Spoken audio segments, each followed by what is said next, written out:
ஐயனார் துணை சீரியல்ல டுடே எபிசோடில் நம்ம சந்தாவும் சேரனும் போயிட்டு வெளியே நின்று தனியாக பேசிக்கிட்டு இருக்காங்க. சந்தா, உங்ககிட்ட நான் ஒரு விஷயம் கேட்கணும். நேற்று நீ சொன்னதுனால தான் இந்த கல்யாணத்தை நான் நிறுத்தினேன்.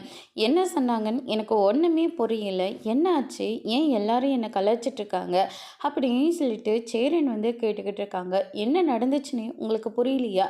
இல்லை புரிஞ்சும் புரியாத மாதிரி இருக்கீங்களா அப்படின்னு சொல்லிட்டு கேட்கவும், சத்தியமாக சொல்கிறேன் என்னன்னு புரியல நிலா, சந்தா அப்படின்ற மாதிரி சொல்லிடுறாங்க. அதுக்கு அடுத்ததான் நீங்களும் நானும் அன்னைக்கு தனியாக அந்த செட்டில் இருந்தோம்ல, எந்த செட்டில் எப்போ இருந்தோம்? அன்னைக்கு கூட மழை வந்துச்சு. ஹரிஷனா கூட வெளியில் எங்கேயும் வேலையாக அனுப்பி விட்டீங்களா? அன்னைக்கு தான் அப்படின்ற மாதிரி சொல்லிடுறாங்க. சென்னையில் எப்போ மழை வந்துச்சு? அரிசை நான் எப்போ வெளியில் அனுப்புனேன்? உன் கூட நான் எப்படி ஒன்றா இருந்தேன்? எனக்கு ஒன்றுமே புரியல. யோசிச்சு யோசிச்சு மண்டையே வெடிஞ்சு போகிற அளவுக்கு இருக்குது அப்படின்ற மாதிரியும் சொல்லிடுறாங்க.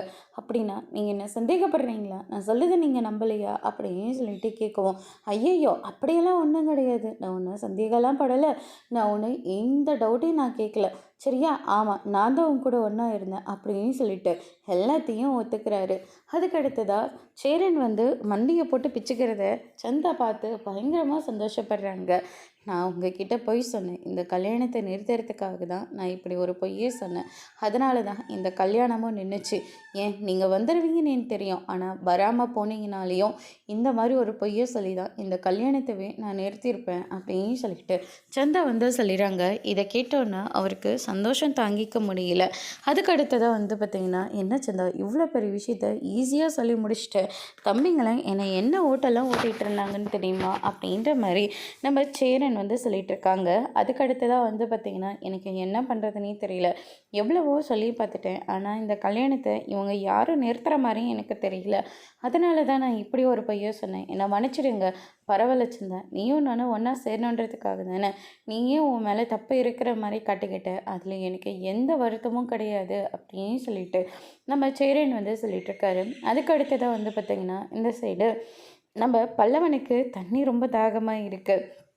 அதனால் தண்ணி வேணும்னு அப்படின்ற மாதிரியும் சொல்லி கேட்டுக்கிட்டு இருக்காங்க. ஆனால் சந்தாவோட அப்பாவுக்கு மொழி தெரிஞ்சோம் அவர் எதுவுமே பேசாமல் அமைதியாக இருக்கார்.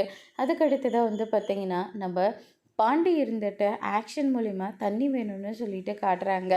அப்போ நம்ம நிலா இருந்துட்டு தானாக சொல்லலான்னு பார்க்குறாங்க. ஆனால் நம்ம சோழன் இருந்துட்டு அவன் என்னென்ன பண்ணுறான்னு மட்டும் பாரு நிலா, அது வரைக்கும் கொஞ்சம் அமைதியாக இரு அப்படின்ற மாதிரி சொன்னதுனால நிலாவும் அமைதியாகிடுறாங்க. அவங்களுக்கு தண்ணி வேணுமா, பானைக்கு எடுத்துகிட்டு வாங்க அப்படின்ற மாதிரி சொல்லிடுறாங்க. ஓ, எங்கள் வீட்டோட பாஷை கூட உங்களுக்கு தெரியல, ஆனால் எப்படி தான் எங்கள் வீட்டு பொண்ணு உங்கள் கூட வாழப்போகுதுன்னு தெரியல அப்படின்ற மாதிரியும் சொல்லிடுறாங்க. அவங்க ஏற்கனவே கொஞ்சம் கொஞ்சம் தமிழெல்லாம் கற்று வச்சுருக்காங்க. அப்படியே புரியலாலும் எங்கள் அன்னைக்கு நாங்கள் கற்றுக் கொடுத்துக்கிறோம் அப்படின்னு சொல்லிட்டு நம்ம பல்லவன் சொல்லிட்டு இருக்காங்க. ஆனால் அவங்க கொடுத்த தண்ணியை பாண்டி மட்டும் குடிச்சு காலி பண்ணிடுறாரு.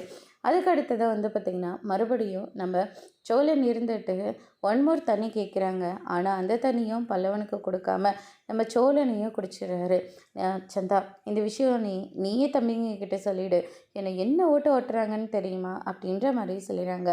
சரின்னு சொல்லிட்டு நம்ம சேரன் இருந்துட்டு அவங்க யார்கிட்டேயும் சொல்லாமல் நீங்கள் 4 பேரை மட்டும் தனியாக வாங்க அப்படின்ற மாதிரி சொல்லிடுறாங்க. சரி போயிட்டு வாங்க அப்படின்னு சொல்லிட்டு அவங்களும் வெளியில் வராங்க. என்னாச்சு என்னை என்ன ஓட்டுனீங்க? ஆனால் இப்போ சந்தா ப்ரெக்னென்ட்டே கிடையாது. இந்த கல்யாணத்தை நிறுத்துறதுக்காக தான் இப்படி ஒரு பொய்யே சொல்லிச்சு. அது மட்டும் கிடையாது, நம்ம வரலனாலையும் இப்படி ஒரு பொய்யை சொல்லி தான் இந்த கல்யாணத்தை நிறுத்துறதா எங்கிட்ட இப்போ தான் சொல்லிச்சு அப்படின்ற மாதிரி நம்ம சேரன் சொல்லிடுறாங்க. இதை கேட்டோன்னே எல்லாருமே பயங்கரமாக ஷாக் ஆகுறாங்க. அப்படியே என்ன பார்த்த மாதிரி இருக்கேன்னு வானத்தையும் இந்த மாதிரி ஒரு பொய்யை சொல்லி தானே கல்யாணத்தை நிறுத்துச்சு அப்படின்ற மாதிரி சொல்லிடுறாங்க. அதுக்கு அடுத்ததாக பார்த்திங்கன்னா, நிலா இருந்துட்டு தைரியம் தாங்க உங்களுக்கு அப்படின்னு சொல்லிட்டு சந்தா கூட கொஞ்சம் நேரம் ஜாலியாக பேசிக்கிட்டு இருக்காங்க. அதுக்கு அடுத்ததாக பார்த்திங்கன்னா, எல்லாரும் பேசி முடிச்சதுக்கப்புறமா உள்ளே கிளம்பி போகிறாங்க. அவங்களுக்கு ஜூஸ் எல்லாம் வேற கொடுக்குறாங்க. அந்த ஜூஸும் நம்ம பல்லவனுக்கு கிடைக்கவே இல்லை. அதுக்கு அடுத்ததாக நிச்சயதாரத்துக்கு என்னென்ன தேவைன்னு சொன்னீங்கன்னா நாங்கள் எல்லாமே வாங்கிடுவோம் அப்படின்ற மாதிரி சொல்லிடுறாங்க. பொண்ணுக்கு நிச்சயதாரத்தை முதல்ல நீங்கள் தான் போடணும். அது மட்டும் இல்லை, நீங்கள் அவளுக்கு ட்ரெஸ்ஸு, பழம், தட்டு இப்படி எல்லாமே எடுத்துகிட்டு வரணும். நீங்கள் கொடுக்குற அந்த புடவையை தான் அவன் நிச்சயத்தை அன்னைக்கு கட்டிக்குவா. அன்னைக்கு அன்னைக்கே கல்யாண தேதியும் ஃபிக்ஸ் பண்ணிடலாம். மாப்பிள்ளைக்கு என்னென்ன செய்யணுமோ அது எல்லாத்தையும் நாங்கள் எங்களோட முறைப்படி செஞ்சுடுவோம் அப்படின்ற மாதிரி சொல்லிடுறாங்க. அதுக்கு அடுத்ததாக மாப்பிள்ளையோடது அளவு எடுத்துக்கோ அப்படின்ற மாதிரி சொன்னதுனால சந்தா இருந்துட்டு அவங்க கையில் இருக்கிற மோதிரத்தை கழட்டி கொடுத்து இந்த அளவை எடுத்துக்கோ அப்படின்ற மாதிரி சொல்லி கொடுக்குறாங்க. அதுக்கடுத்ததாக அங்கேருந்து நம்ம சேரன் எல்லாருமே நல்லபடியாக போயிட்டு வரோம். ஆனால் நாங்கள் இப்படி போனதுக்கப்புறமா மறுபடியும் கல்யாண ஏற்பாடுன்னு ஒன்று பண்ணி வச்சிடாதீங்க அப்படின்ற மாதிரியே சொல்லிடுறாங்க. இனிமேல் இவளை யாரை கட்டிப்பாங்க, உங்கள் வீட்டுக்கு தான் வரப்போகிற, நீங்கள் எதுக்காகவும் பயப்படாமல் கிளம்பலாம் அப்படின்ற மாதிரியே சொல்லிடுறாங்க. அதுக்கடுத்ததாக வந்து பார்த்திங்கன்னா இந்த சைடு நம்ம சந்தை இருந்துட்டு யாருக்கும் தெரியாமல் சேரன் கிட்ட போயிட்டு பேசுகிறாங்க. ஆனால் கடைசி நேரத்தில் அவங்க அம்மா இருந்துட்டு மாமா போகலான்னு சொல்லிட்டு சந்தாவை அங்கேருந்து கூட்டிகிட்டு போயிடுறாங்க. ட்ரெயினில் போயிட்டுருக்கிற போது சந்தாவும் சேரனும் விடாமல் ஃபோன் பேசிக்கிட்டே இருக்காங்க. அண்ணன் பாருங்களேன் எவ்வளோ சந்தோஷமாக இருக்குது. இதே நம்ம அங்கேருந்து வரும்போது எவ்வளோ டென்ஷனாக வந்துட்டு இருந்துச்சு, என்ன நடக்குமோன்னு.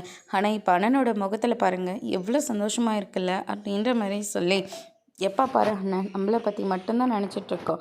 பல்லவன் நல்லா படித்து பெரியாள் ஆகணும், சோழன் ஒரு நல்ல கல்யாணம் பண்ணணும், பாண்டியும் நல்லா இருக்கணும்னு சொல்லி அண்ணன் நம்மளை மட்டும்தான் பார்த்துக்கிட்டே இருந்துச்சு. இப்போ தான் அதுக்கான வாழ்க்கையை அது வாழ ஆரம்பிச்சிருக்கு.